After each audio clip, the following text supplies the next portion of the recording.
ஓம் ஸ்ரீ மகா பெரியவா துணை. தெய்வத்தின் குரல். முதல் பகுதி. விநாயகர். தமிழ்நாட்டின் தனி சிறப்பு எங்கு பார்த்தாலும் பிள்ளையார் கோவில்கள் இருப்பதே ஆகும். கோயில் என்று பெயர் வைத்து விமானமும் கூரையும் போட்டு கட்டிடம் எழுப்ப வேண்டும் என்பது கூட இல்லாமல் அரச மரத்தடிகளிலே கூட வானம் பார்க்க அமர்ந்திருக்கும் சுவாமி நமது பிள்ளையார்.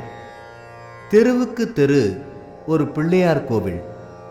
நதிக்கரைகளிலெல்லாம் பிள்ளையார், மரத்தடிகளில் பிள்ளையார் என்றபடி இந்த தமிழ் தேசம் முழுவதும் அவர் வேறெந்த சுவாமிக்கும் இல்லாத அளவுக்கு இடம் கொண்டு அருள் பாலித்து வருகிறார்.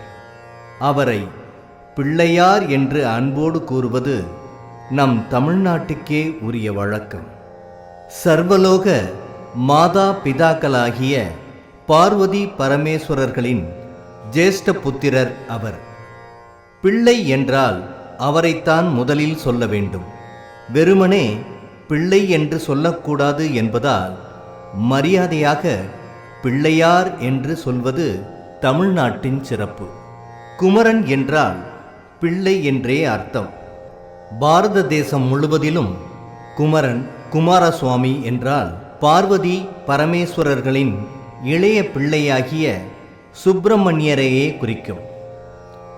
தமிழிலும் குமரக்கடவுள் என்கின்றோம். ஆனால் அவரை குமரனார் என்பதில்லை, குமரன் என்றுதான் சொல்லுவார்கள். மூத்த பிள்ளைக்கே மரியாதை தோன்ற பிள்ளையார் என்று பெயர் தந்திருக்கின்றோம். முதல் பிள்ளை இவர், குழந்தை சுவாமி. ஆனாலும் இவரே எல்லாவற்றிற்கும் ஆதியில் இருந்தவர். பிரணவம்தான் எல்லாவற்றிற்கும் முதல். பிரணவத்திலிருந்துதான் சகல பிரபஞ்சமும் ஜீவராசிகளும் தோன்றின. அந்த பிரணவத்தின் ஸ்வரூபமே பிள்ளையார். அவரது ஆணை முகமும் வளைந்த தும்பிக்கை இவற்றை சேர்த்து பார்த்தால் பிரணவத்தின் வடிவமாகவே தோன்றும். குழந்தையாக இருந்து கொண்டே ஆதி முதலின் தோற்றமாக இருக்கின்ற பிள்ளையார் குழந்தை போல் தோன்றினாலும் பக்தர்களை ஒரேடியாக கைதூக்கி உயர்த்தி விடுவதிலும் முதல்வராக இருக்கிறார். ஔவை பாட்டி ஒருத்தியின் உதாரணமே போதும். ஔவையார் ஒரு பெரிய கணபதி உபாசகி. பிரணவஸ்வரூபியான விநாயகரை புருவ மத்தியில் தியானித்து கொண்டு ஔவையார் யோக சாஸ்திரம் முழுவதையும் அடக்கியதான விநாயகர் அகவலை பாடியிருக்கிறாள். அதை பாராயணம் செய்தால் பரமஞானம் உண்டாகும். இந்த ஔவையாரை பற்றி ஒரு கதை உண்டு. சுந்தரமூர்த்தி சுவாமிகளும் சேரமான் பெருமாள் நாயனாரும் கைலாசத்துக்கு புறப்பட்டார்கள்.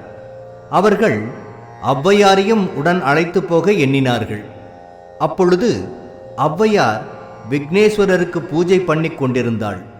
சீக்கிரம் பூஜையை முடித்து தங்களுடன் கைலாசத்துக்கு வருமாறு சுந்தரமூர்த்தியும் சேரமானும் அவளை அவசரப்படுத்தி அழைத்தார்கள். அவளோ, நீங்கள் போகின்றபடி போங்கள், உங்களுக்காக நான் என் பூஜையை வேகப்படுத்த மாட்டேன், விநாயக பூஜையே எனக்கு கைலாசம் என்று சொல்லிவிட்டாள். அவர்கள் அப்படியே கிளம்பிவிட்டார்கள்.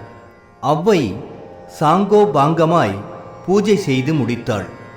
பூஜை முடிந்ததும் பிள்ளையார் பிரசன்னமாகி ஔவையாரை அப்படியே தம் துதிக்கையால் தூக்கி ஒரே வீச்சில் கைலாசத்தில் கொண்டு சேர்த்து விட்டார். அவளுக்கு பிறகுதான் சுந்தரமூர்த்தியும் சேரமான் பெருமாளும் கைலாசத்தை அடைந்தார்கள். ஒரு சொடக்கு போடுகின்ற நாளிகைக்குள் அவர் ஔவை பாட்டியை கைலாசத்தில் சேர்த்து விட்டார். பெரிய அனுக்கிரகத்தை அனாயாசமாக செய்கின்ற சுவாமி விக்னேஸ்வரர். நன்றி. மீண்டும் சந்திப்போம். வாழ்க வையகம், வாழ்க வையகம், வாழ்க வளமுடன்.